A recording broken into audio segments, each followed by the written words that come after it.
दूर कहीं पहाड़ों के बीच एक छोटा सा गांव था। एक ऐसा गांव जो बाहर के मौसम में किसी ख्वाब से कम नहीं लगता था, जहां सुबह की पहली रोशनी फूलों के रंगों में घुलकर जमीन पर उतरती और हवा खुशियों की कहानियां सुनाती थी। हर गली, हर रास्ता फूलों से सजा हुआ नजर आता। वहाँ के लोग फूलों से बहुत प्यार करते थे। वो अपनी जान से भी ज्यादा उन फूलों की हिफाजत करते थे। लेकिन इस मोहब्बत के पीछे एक गहरा राज छुपा हुआ था। एक ऐसा राज जो सिर्फ वक्त ही जानता था। जैसे जैसे बहार अपनी आखिरी सांसें लेती, हवा का रंग बदलने लगता और दूर कहीं सर्दी के कदम सुनाई देने लगते। पहले फूल चुपचाप झुकते, फिर उनके रंग फीके पड़ने लगते और फूलों के मुरझाने के साथ ही गांव के लोगों की मुस्कुराहटें भी धीमी हो जाती। वो लोग अचानक से कमजोर पड़ने लगते, उनके जिस्म बेकार और रूह बोझल हो जाती, मानो उनकी जिंदगी की डोर उन फूलों से बंधी हो।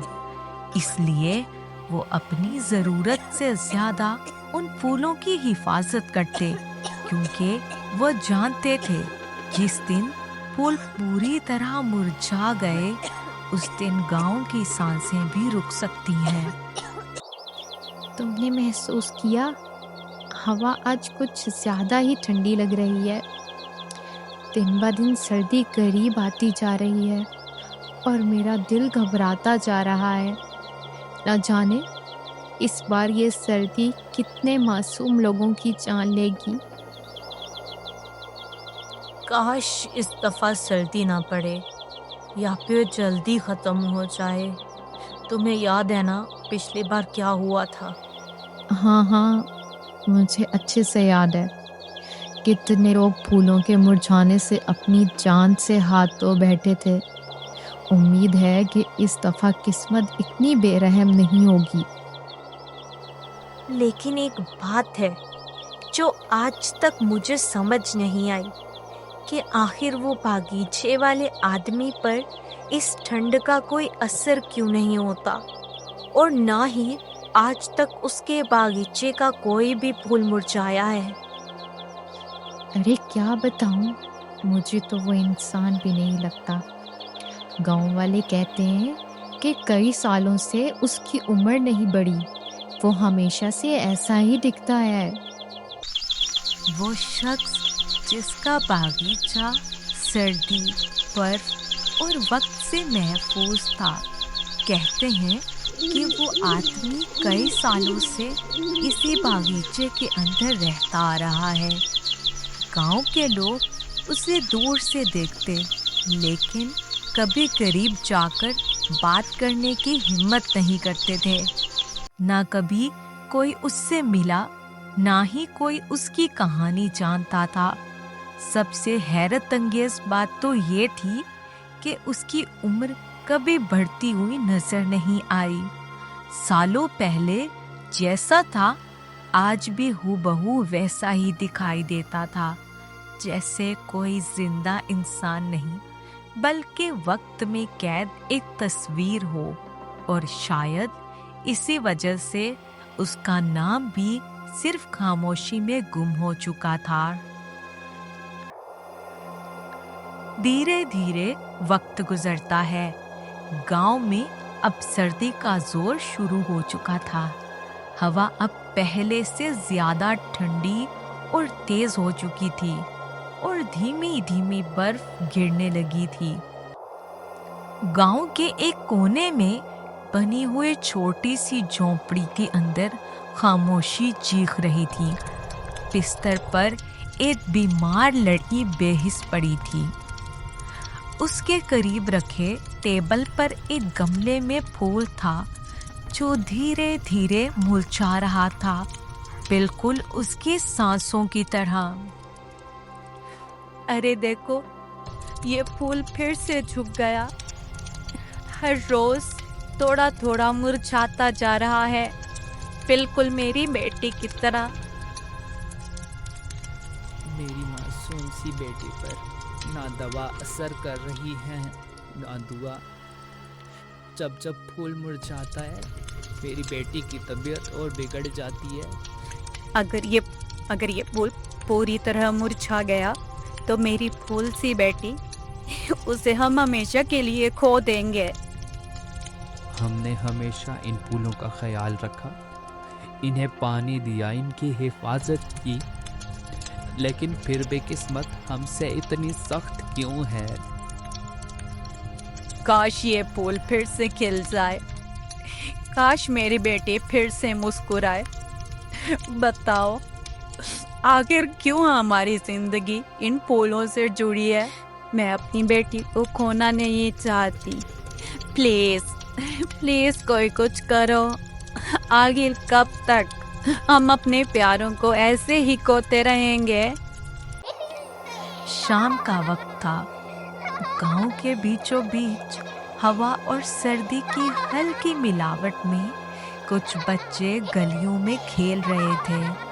उनकी हंसी गांव की खामोश गलियों में गूंज रही थी। अचानक खेल के दौरान वो बच्चे उस आदमी के घर के सामने आ गए, जहां चारों तरफ ऊंची ऊंची दीवारें और हरा भरा बागीचा था। फूलों की खुशबू और रंग बच्चों का दिल खींच रहे थे। हर बच्चे के दिल में यही ख्वाहिश थी कि वो इस बागीचे में जाएं। अरे देखो ना, कितना हरा भरा बागीचा है। काश हम अंदर जाकर खेल पाते। हाँ, लेकिन हम जा नहीं सकते क्योंकि दरवाजा तो बंद है और इस बागीचे का मालिक वो बहुत गुस्से वाला आदमी है। मेरे पास एक आइडिया है। अगर हम दीवार में सुराख करके अंदर चले जाएं तो किसी को पता भी नहीं चलेगा और हम खेल भी लेंगे। हाँ, ये अच्छा आइडिया है। चलो जल्दी से सुराख करें वरना हमें कोई देख लेगा। आसमान पर सूरज धीरे धीरे झुक रहा था और ठंडी हवा चल रही थी। वो सभी बच्चे सुराख के जरिए बागीचे के अंदर चले जाते हैं। अंदर कदम रखते ही उन्हें एक अलग ही दुनिया नजर आती है, जहाँ रंग बिरंगे फूल खिले थे और रंग बिरंगी तितलियाँ फूलों पर बैठ रही थी। बच्चे खुश होकर वहाँ खेलने लगते हैं। बच्चों की हंसी और शोर बागीचे की खामोशी को तोड़ देते हैं और झोंपड़ी के अंदर सो रहा वो सख्त मिजाज आदमी अचानक जाग उठता है और गुस्से से दहाड़ता बाहर बागीचे में आ जाता है। कौन हो तुम लोग? किसने तुम्हें दीवार पार करने की इजाजत दी? भाग जाओ यहाँ से और दोबारा यहाँ नहीं आना। ये जगह तुम जैसों के लिए नहीं है। उस आदमी को गुस्से में देख सभी बच्चे डरकर भाग जाते हैं, लेकिन एक छोटी सी बच्ची फूलों के दरमियान डरी सहमी खड़ी रह जाती है। सभी बच्चे भाग गए थे, इसलिए वो अपना सारा गुस्सा उस बच्ची पर उतार देता है। सजा के तौर पर वो उसे एक ऊंचे पेड़ पर बिठा देता है। बच्ची डरी सहमी अब रोने लगती है, लेकिन वो सख्त दिल आदमी पीछे मुड़कर भी नहीं देखता। शाम की रोशनी धीरे धीरे अंधेरे में बदल जाती है और वो आदमी अपनी झोंपड़ी में वापस चला जाता है। इसी तरह वक्त गुजर जाता है। वो सख्त मिजाज आदमी अपनी दुनिया में मगन रहता है। उसे उस मासूम बच्ची का ख्याल तक नहीं आता। उसके जहन में ये बात थी कि शायद वो बच्ची खुद ही नीचे उतरकर वापस चली गई होगी। दिन गुजर जाते हैं और सर्दी हर रोज पहले से ज्यादा सख्त होती जाती है। हर चीज बर्फ से ढकी नजर आती है। एक सुबह जब वो आदमी उठकर अपने बागीचे में आता है तो उसके कदम अचानक रुक जाते हैं। सामने का मंजर देख उसकी आंखें धुंधला जाती हैं। वो देखता है कि उसका सारा बागीचा मुरझा चुका है। वो फूल जो कभी सर्दी और बर्फ से नहीं डरते थे, आज जमीन की तरफ झुके हुए थे। उनके रंग फीके पड़ चुके थे, पत्ते बिखर चुके थे। वो बागीचा जिसमें गहरे राज छुपे थे, आज खामोशी में पड़ गया था। और वर्षों बाद उस आदमी की आंखों को दोबारा नम कर गया था। वो खुद को संभाल नहीं पाता। उसके कदम लड़खड़ा जाते हैं। वह जमीन पर बैठकर रोने लगता है। वो ऐसे रो रहा था मानो उसका कोई अपना मर गया हो। उसका दिल बुझ चुका था और बरसों पुरानी यादें तस्वीर बनकर उसकी आंखों के सामने आ जाती हैं। वो एकदम अपने माजी में पहुंच जाता है, जहां बरसों पहले वो अपनी बीवी के साथ एक सादा मगर खुशहाल जिंदगी गुजार रहा था। गरीबी जरूर थी, लेकिन दिलों में मोहब्बत बाकी थी। वो दिन उनके लिए बहुत खास थे, क्योंकि उनके घर एक नई जिंदगी आने वाली थी। महेश एक माली था।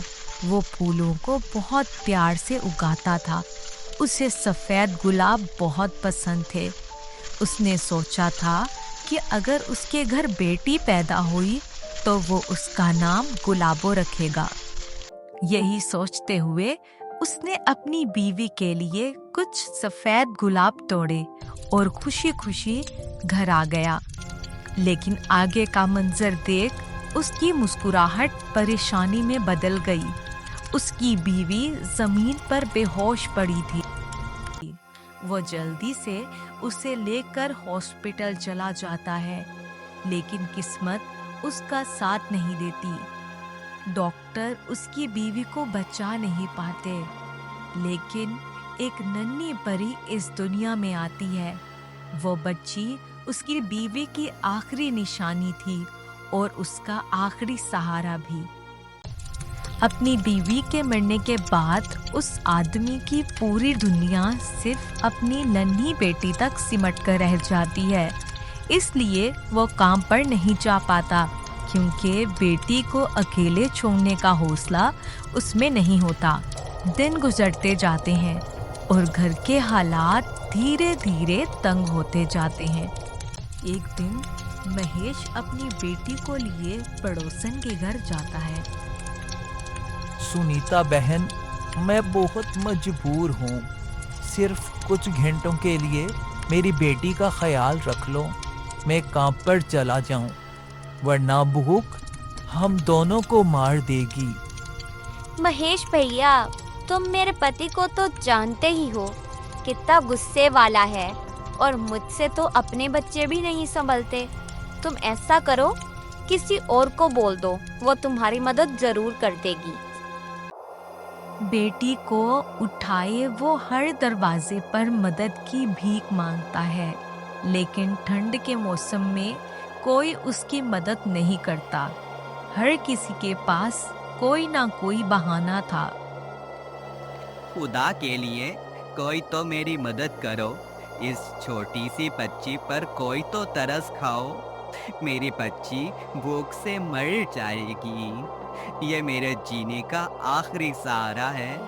कोई तो मेरी मदद करो, खुदा के लिए कोई तो मेरी मदद करो।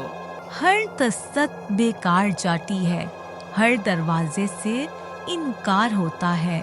बेटी की सांसें भूख से तेज होने लगती हैं। वो गांव वालों के आगे हाथ फैलाता है, गिड़गिड़ाता है, मगर अफसोस किसी के दिल पर कोई असर नहीं होता।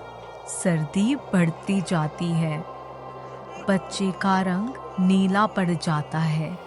वो भूख से तड़पती हुई उसकी बाहों में ही सांस छोड़ देती है। नहीं, ऐसा नहीं हो सकता। मेरी बच्ची, आंखें खोलो। तुम अपने पिता को अकेला छोड़कर नहीं जा सकती। मेरा दुनिया में तुम्हारे सिवा कोई नहीं है।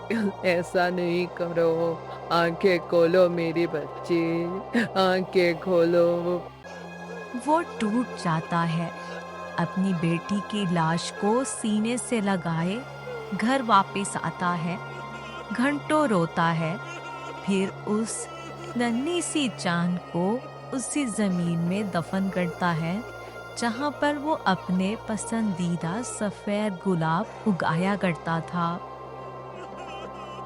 तुम लोगों ने मेरी फूल सी बेटी मुझसे छीन ली। बहुत जालिम हो तुम सब। जैसे तुमने मेरी बेटी को भूख और सर्दी से तड़पा कर मारा है, मैं बद्दुआ देता हूँ तुम्हारी जिंदगी भी फूल की तरह नाजुक हो जाए। जब फूल मुरझाए तुम भी मुरझा जाओ, तब तुम मेरा दुख समझ पाओगे। अचानक हवा तेज होती है, एक तेज रोशनी फैल जाती है और एक आवाज हवा में गूंजती है। तुम्हारी इच्छा पूरी हुई। इस गांव के लोगों की जिंदगी फूलों से जुड़ गई है। जब तक फूल जिंदा रहेगा, उनकी सांसें चलती रहेंगी। जैसे ही फूल मुरझाएगा, वो भी मुरझाएंगे। तुम यहाँ एक बागीचा उगाओ। उस बागीचे के फूल कभी नहीं मुरझाएंगे। तुम्हारी बेटी की आत्मा इन फूलों के साथ सांस लेगी और बड़ी होगी, और एक दिन तुमसे मिलने जरूर आएगी। उस दिन के बाद सब कुछ बदल जाता है। वो आदमी एक बागीचा उगाता है जिसमें रंग बिरंगे फूल लगे थे जो कभी नहीं मुरझाते थे। और गांव में जब भी कोई जन्म लेता तो उसके साथ एक फूल भी जन्म लेता। जब फूल मुरझाता तो उसके साथ इंसान भी मुरझा जाता। मगर आज पहली बार इस आदमी का बागीचा मुरझा गया था। लड़खड़ाते कदम लिए रोता हुआ वो आदमी धीरे धीरे अपनी झोंपड़ी की तरफ आता है। उसके कदम बोझल थे, दिल जख्मी और आंसू जो रुकने का नाम नहीं ले रहे थे। थक कर वो जमीन पर बैठ जाता है और रोते रोते उसकी आंख लग जाती है। उसे एक सपना आता है जहां वो देखता है कि वो अपने बागीचे में खड़ा है। बागीचा हरा भरा होता है और हर तरफ रंग बिरंगे फूल खिले होते हैं। और अचानक वो देखता है कि वही बच्ची जिसे उसने ऊंचे पेड़ पर छोड़ दिया था, फूलों के दरमियान हंसकर खेल रही होती है। लेकिन अगले ही पल जैसे ही उसकी नजर उस आदमी पर पड़ती है, वो डर जाती है और रोने लगती है। महेश जैसे ही उसे चुप करवाने को आगे बढ़ता है, वो बच्ची गायब हो जाती है। उसके गायब होते ही बागीचे के फूल एक एक करके मुरझाने लगते हैं और देखते ही देखते वो बागीचा पूरा का पूरा बेरंग हो जाता है। नहीं नहीं, ऐसा नहीं हो सकता। मेरा बागीचा। खौफ से एकदम उसकी आंख खुल जाती है। उस पर सच आश्कार हो जाता है। वो समझ जाता है कि ये सब उस मासूम बच्ची की वजह से हुआ है जिसे उसने सजा दी थी। वो जल्दी से अपनी झोंपड़ी से बाहर आता है और बागीचे के गिर्द बनी ऊंची दीवारों को तोड़ने लगता है। वो बागीचा जिसे उसने कैद किया हुआ था वो आज आजाद हो जाता है। दिन गुजरते जाते हैं। बच्चे उस सूने बागीचे में खेलने आते हैं, लेकिन वो बच्ची कभी वापस नहीं आती। हर दिन हर शाम वो आदमी उस बच्ची का इंतजार करता है, लेकिन जब उसे वो नजर नहीं आती तो एक दिन वो उन बच्चों के पास जाता है। पहले बच्चे उसे देखकर घबरा जाते हैं, लेकिन जब वो उनसे बात करता है तो बच्चे भी जरा हिचकिचाकर जवाब देते हैं। सुनो बच्चों, क्या तुम लोगों ने यहाँ कोई छोटी बच्ची देखी है? उस दिन जब तुम सब भाग गए थे वो इसी बागीचे में रह गई थी। नहीं नहीं अंकल, हमारे साथ तो कोई लड़की नहीं थी। उस दिन भी हम सब लड़के ही थे। हमने तो कोई लड़की नहीं देखी। ये सुन महेश को एकदम झटका सा लगता है। वो समझ जाता है कि उस दिन वो कोई आम बच्ची नहीं थी, बल्कि वो उसकी अपनी बेटी थी जो अपना वादा पूरा करने आई थी, मगर उसने उसे भी तकलीफ दी। ये बात वो बर्दाश्त नहीं कर पाता। वो खुद को कोसता है। मैं कितना बदकिस्मत हूँ, पहली बार भी अपनी बेटी को नहीं बचा पाया और दूसरी बार उसे पहचान भी नहीं पाया। वो फूट फूट कर रोता है। उस रात जब वो फिर से सो जाता है तो वो एक सपना देखता है। वो दोबारा फिर से खुद को अपने हरे भरे बाग में देखता है। उसके कानों में एक आवाज गूंजती है।